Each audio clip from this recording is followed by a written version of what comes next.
Folks, welcome back into Women and Money. Guys, this is a big one right here. Legacy planning. How important is it, and what can someone do to make sure they have it in order?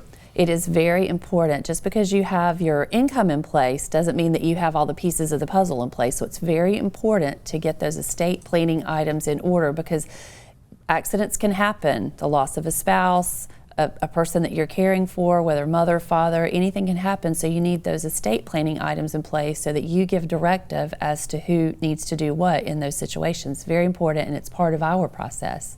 Many times the breadwinner also takes on this responsibility of the legacy plan. How is it, or the estate plan? How important is it that both spouses understand this? It is very important because, as we said in earlier segments, that usually the male is usually the one that handles all of that. And in this particular scenario, if the male spouse passes away and leaves all of that planning to the female spouse, and she is not aware of the estate planning items and where things need to be directed, it's very important to have those items in place. Yeah. Now, Kevin, a big one here that we see a problem with over the years is beneficiary designations. How important is it to check your beneficiaries?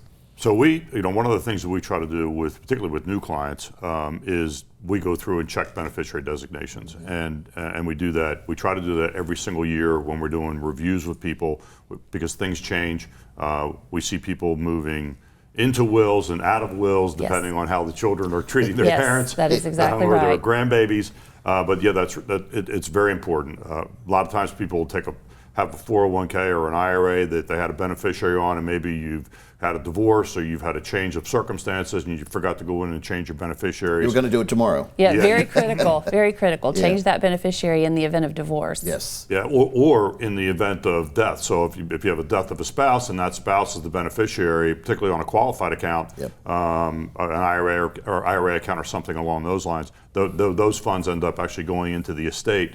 My business partner here has a master's degree in estate taxation. I mean, she will tell you that if that happens, if those qualified accounts end up going into the estate, they get hammered pretty hard from a tax point of view, don't they? From an income tax point of view. Yes, they do. And we want to be clear. A lot of people hear the word estate and they think that they have to have all these millions of dollars. An estate is your accounts at the bank. It is what you want to happen with your children. If you have young children, if you're taking care of your parents, what happens to that person? Who's the caregiver in the event that you're no longer there?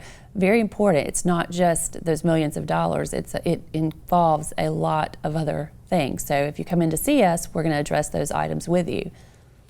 How about healthcare directives? That's what it's called, the pull the plug. People have heard that before. How important is that, though? The healthcare directive is very important. It is very important, Yep. And that's a good point. I have a client that was a nurse. She passed away. She's very adamant because she worked in that medical field with those healthcare directives, and she said people do not realize how much power someone has with those directives. So it's really important that the person that you assign to handle those responsibilities is going to follow and honor your wishes, and the only way that you can do that is to have those documents in place. Yeah, another thing to consider when you're putting together plans for the future are the personality conflicts in the family and all the things that exist, the dynamics there, right? Yes, we see that. We've just seen that recently in our practice where beautiful family, getting along wonderfully, and then all of a sudden the plug has been pulled and things have changed, and therefore it's time to make some decisions and changes in those estate planning documents. It's funny how fast things change when money gets involved, isn't it? Very quickly, Yep. Very quickly. Now, looking at legacy planning, anything else you want to add to this?